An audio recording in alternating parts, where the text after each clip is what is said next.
It's important to our country because of the value that port has to our country. Thank you very much, Majority Leaders. Appreciate it on behalf of all of us in South Carolina, and look forward to finding a solution for the country as a whole. Mr. President. Senator from Rhode Island.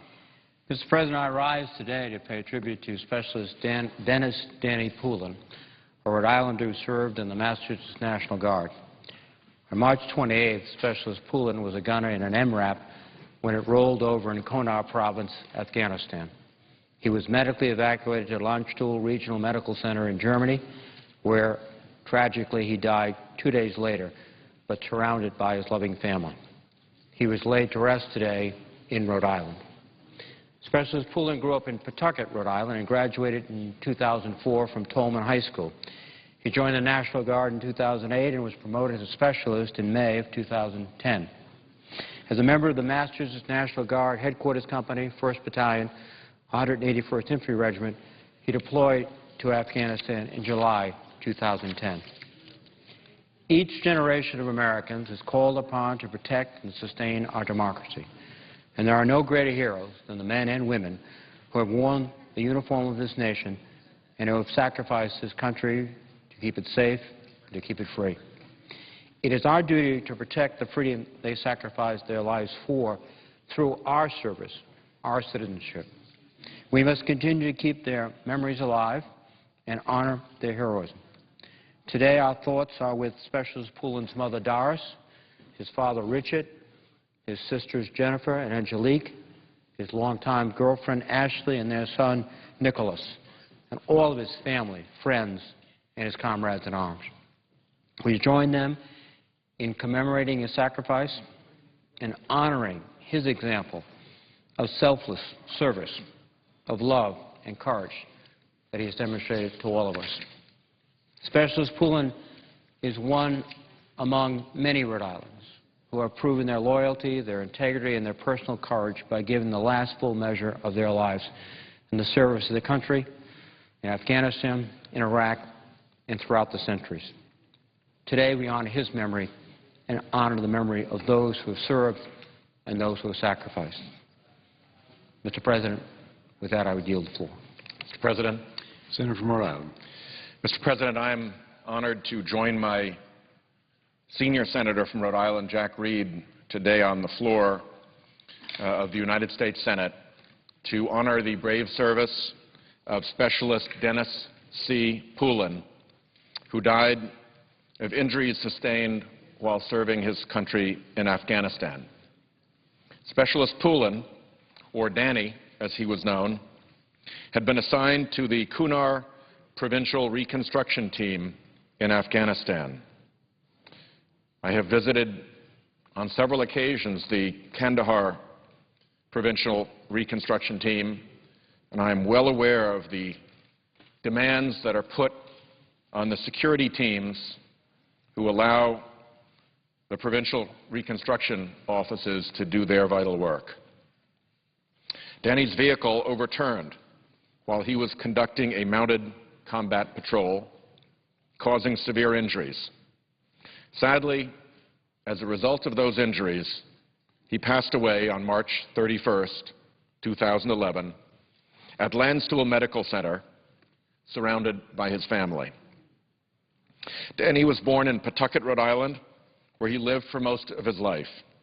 After graduating from Tolman High School, he joined the Army National Guard and served with the Massachusetts National Guard's Alpha Company, 1st Battalion, 181st Infantry Regiment. Specialist Poulin served with honor and distinction, receiving numerous awards and decorations, including the Army Commendation Medal, the Army Achievement Medal, the Good Conduct Medal, the Meritorious Unit Commendation Medal, the National Defense Service Medal, the Afghanistan Campaign Medal, the Global War on Terrorism Service Medal, the Army Service Ribbon, the Overseas Service Ribbon, the NATO Medal, and the Combat Infantry Badge. We hope that upon review of this incident, he will be awarded his nation's Purple Heart. Danny will be remembered for his commitment to his family and unit. He was a devoted father, son, and brother who loved his family very deeply. His fellow soldiers describe him as a hero and the kind of guy who always put others before himself.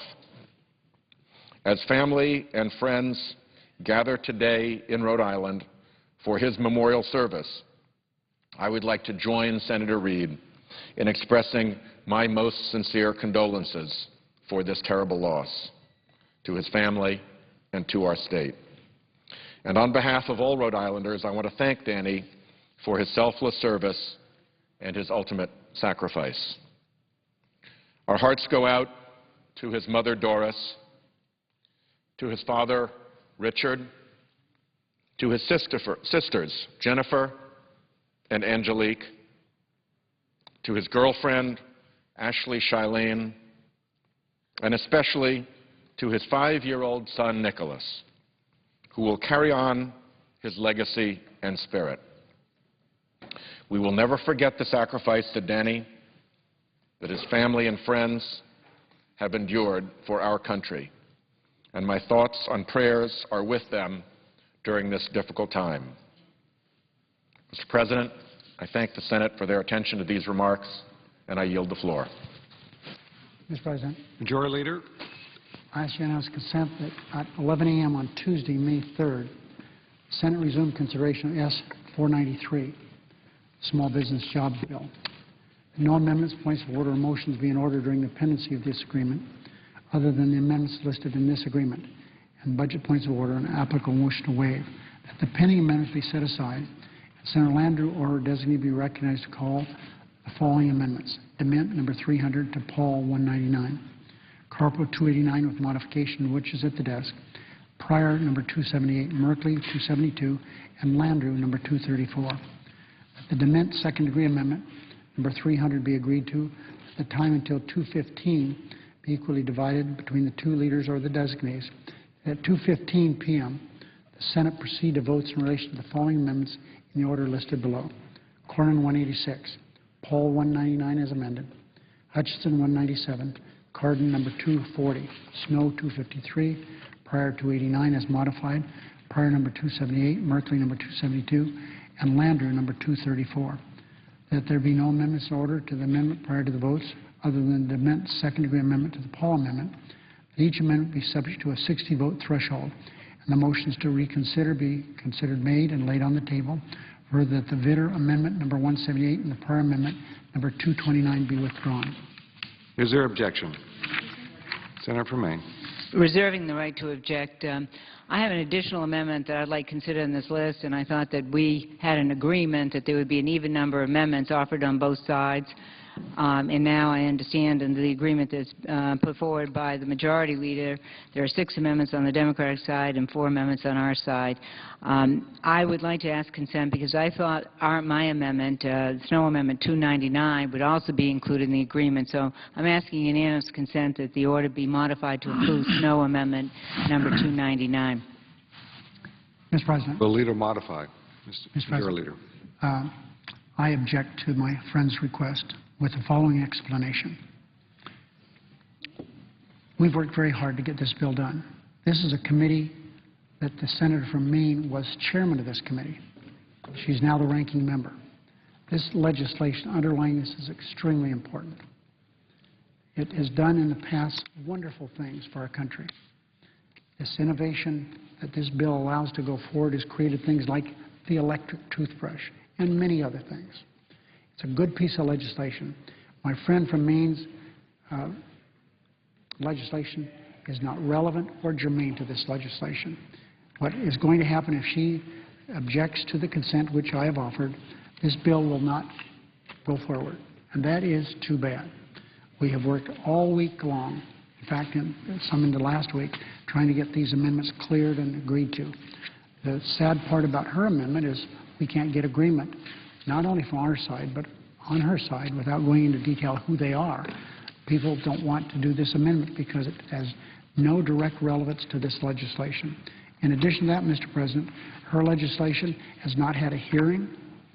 It is something that is it's a big bill. not only in content but in pages, and it should have a hearing. Senators should know what they're voting on in more detail. The other amendments that we've gone through, they have been pursed very closely, and people understand what's in them, and people can vote intelligently on those. Now, my first inclination is to say, well, let's just go ahead and do it and try to defeat it, but that's not the way we should do legislation. So I am terribly disappointed that the senator from Maine, former chairman of this committee, recognized the importance of this legislation, is going to cause this legislation to fail. And we will very likely will not have time to bring it up again. Now, if that is what my friend wants on her legislative conscience, that's fine. But I think it really shouldn't be there. Someone that understands this legislation as well as she does, it's wrong to stand in the way of our completing it. Mr. President, Senator, further your objection to the original request.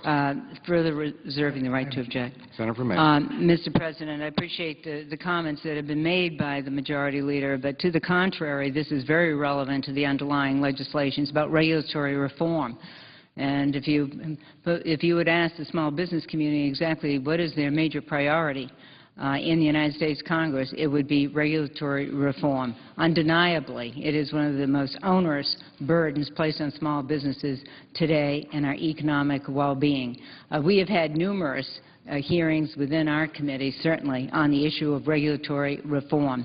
And my legislation would reform the process to ensure that small businesses are free to compete and to create jobs. What could be more important at a time when we're struggling to create jobs in our economy, where we need to create millions of jobs if we're ever going to turn around this serious unemployment rate that's plaguing our nation today, but most critically affecting the personal financial well-being of all Americans. So, Mr. President, I'm surprised that the standard now is about the hearings. We've had numerous hearings on the subject. The question is that we never address the issue in the United States Senate. And as I look through the number of amendments that are going to be offered to vote on in the Majority Leader's unanimous consent agreement, many of these amendments have not had hearings either, have not been the subject of very specific hearings. The point is here, everyone has had the opportunity and would have the opportunity to review this legislation and to debate it amply, having the opportunity to be able to explore these issues. My legislation, in fact, is to draw on the broad support of the small business community nationwide. They've reviewed the legislation. They understand the implications. They understand the benefits if we do regulatory reform, and they understand the consequences if we do not. So I'm just surprised that that's the new standard here, because we have passed numerous pieces of legislation here on the floor of the Senate that may not be subject to a specific hearing, but have had numerous hearings on various subjects. The same is true with the amendments that have been included in the Majority Leader's unanimous consent agreement. So, Mr. President, I will have to object at this time to the underlying consent, since I'm unable to have a vote on my amendment, and hopefully that we can review this upon return from the recess so that we can go forward with these votes. Mr. President. Objection is heard. Majority Leader. Yes, thank you, Mr. President. I would finally say that this legislation, under any circumstances, is not relevant or germane to the underlying bill. That's very clear. And this legislation is now asked to be considered by the Senate, has not had a hearing. Sure, we've had hearings on regulatory reform. We've had hearings on the environment also. But when you bring up a piece of legislation that's new, we deserve to know what it's about. These other amendments, we know what they're about. Hers is too detailed and complicated. It's not germane or relevant. It's had no hearings. And now I'm stunned by the new standards suggested by my friend from Maine. Democrats have more amendments than Republicans, therefore we should consider an amendment that is not germane, relevant, and has never had a hearing. So I'm disappointed that my friend from Maine is killing this legislation. That's what it amounts to. We spent enough time on this legislation. It's really too bad. The chairman of the committee doesn't support it. The chairman of the Small Business Committee does not support this legislation.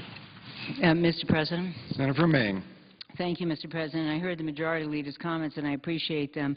It's not about, Mr. President, about the evenness of the amendments, but that was the agreement. That was the understanding before I arrived on the floor My staff worked in concert with the staff of the Small Business Committee Chair, Senator Landrieu from Louisiana. So that was the agreement. So that agreement obviously changed sometime in the last hour. So getting beyond that point, though, in talking about hearings, when I look at the list of amendments that are going to be voted on and put forward in the Majority Leader's unanimous consent agreement, many of these amendments have not had specific hearings. But everybody in the small business community, every small business in America understands the value of regulatory reform. It's a very straightforward piece of legislation. Many of these issues have been addressed in hearings. And last fall, we had a small business jobs bill, and part of which was a $30 billion lending facility. And believe me, there are serious problems with that lending facility. But that was not a subject of one hearing. So, I just want to understand here and to put forward the clarity, with respect to the standards that are now being established. This issue is very important. Regulatory reform is absolutely crucial and central to small business job creation, not to mention survival. You don't have to take too many Main Street tours to figure out what's happening on Main Street. They're struggling to survive. Last year alone, there were $26 billion in additional costs for compliance that was imposed on small businesses across this country as a result of new regulations. $26 billion. But what is the annual cost for compliance of regulations for small businesses in America? It's $1.7 trillion. That's on an annual basis. So is there any question in terms of the urgency and the imperative of addressing this issue? It is very central to the underlying legislation. It's about small businesses. It's about regulations and the hardships and the costs that are associated with it, and it's disproportionate on the small business community. It's disproportionate. They pay more than $10,000 per employee more than a large company because they don't have the number of employees to be able to fill out the forms and do all that's required, that's associated with the complexities and the cost, of complying with those regulations. So that's the issue here. We had a $30 billion lending facility as part and parcel of a piece of legislation that was voted on, became law, that there are issues with now today that was not the subject of one hearing. So, what I'm saying is that was my understanding we had an agreement. That's what I understood, that we were going to have an even number of amendments on both sides to be offered, and that my amendment was going to be included in that list for a vote. Now, if members of the Senate don't want to vote for the amendment, they don't have to vote for the amendment. It's all I'm doing is saying, please allow us to have a vote on this specific amendment, just like the others that are in the Majority Leader's unanimous consent request. That's all I'm asking. We've had this bill pending for, the last month, and I wanted to bring it up, but unfortunately, for a lot of reasons, that we are where we are today. But that doesn't mean to say that we should not have the opportunity to vote on this particular amendment that had been, prepared to go more than a month ago to be considered on the floor of the Senate. But in any event, Mr. President, I regret that we are in this position tonight. Hopefully that we can work through this during the course of the recess so that we do have the opportunity to be able to vote on this amendment. I yield the floor. Majority Leader. The longer the senator from Maine talks, the more reason there is not to bring this up in the status that it's in now. She's absolutely right.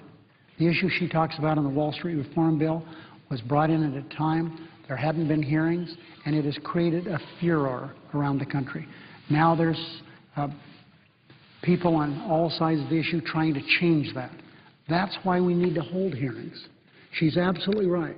But the more she talks, the more reason there is not to do this amendment. And for her to suggest that regulation reform is something that she's all knowing about, and she hasn't said that, but that's the implicit statement she's making. I understand regulation reform. It's a burden, and we have to change it. And we've been through a number of procedures here. We can remember during the Clinton administration when Al Gore was in charge of reducing regulations, and we did a lot of that. It was good, but we didn't do enough. I worked with a Republican senator by the name of Nichols from Oklahoma. We changed the law drastically, and it's been used in this Congress and the last Congress on several occasions to get rid of bad regulations that an administration promulgates. We now have the ability to do that. Is there more we can do? Yes. But to march into this land, as suggested by my friend from Maine, would cause people to make a decision on a legislation that has not been adequately reviewed.